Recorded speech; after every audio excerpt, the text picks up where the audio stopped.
ও দিদি, এভাবে বের করে দিলে কোথায় যাব আমরা? ও দিদি, মেয়েটাকে নিয়ে কি খাবো? সেটা মা মেয়ে বুঝকে যা।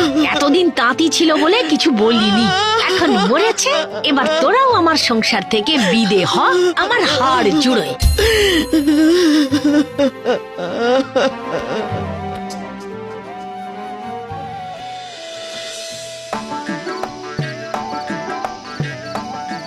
মা, অনেক রাত হলো মা, শোবে না?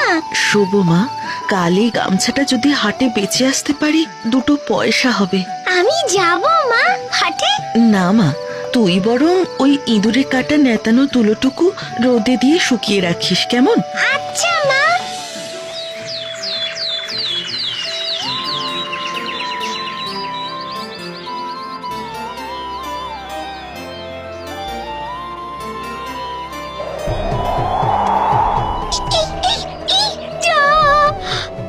হায় হায় হায়, ওইটুকু তুলো ছিল, উড়ে গেল।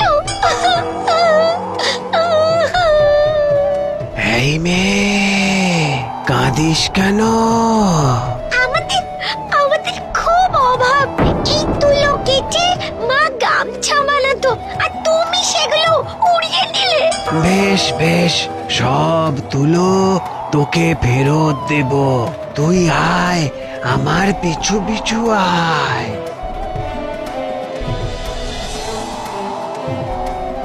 দুঃখু, দুঃখু, কোথায় যাচ্ছ? আমার গোয়ালটা খুব নোংরা হয়ে গেছে, একটু পরিষ্কার করে দিয়ে যাবে?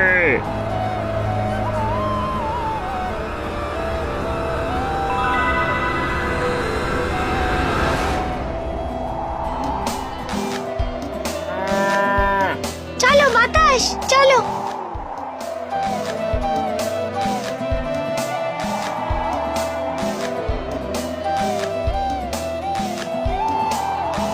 দুঃখু, যেখানে যাচ্ছ যাও, তার আগে আমাদের গাছতলাগুলো একটু পরিষ্কার করে দাও।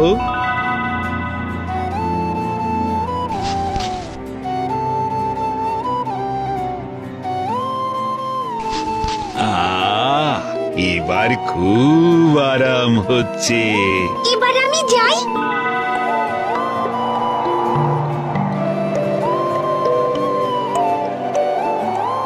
দুঃখু, যাওয়ার আগে আমাকে কয়েক গোছা কচি ঘাস দিয়ে যাবে।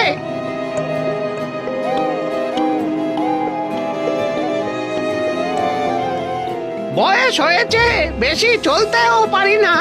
দিদি, তুমি খুব ভালো, যাও, যা চাইছো সব পাবে, যাও।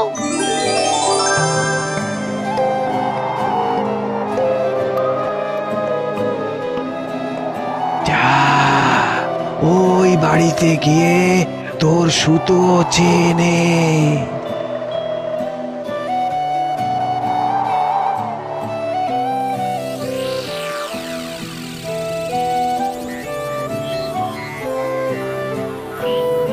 বাহ, কি সুন্দর সাদা ঝকঝকি বাড়ি। বলি, ও মেয়ে, কি চাই তোর? দেখো না বুড়িমা, আমরা না খুব গরিব, একটু তুলো ছিল, সেটাও বাতাস উড়িয়ে নিয়ে এসেছে। তুমি গুনে গুনে আমার তুলো ফেরত দাও না গো।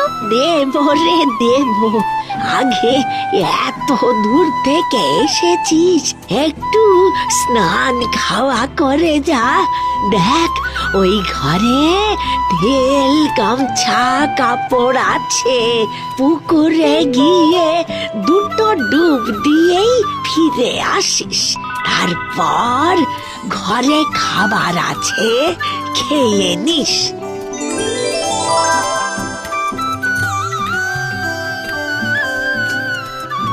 বাবা, কত ভালো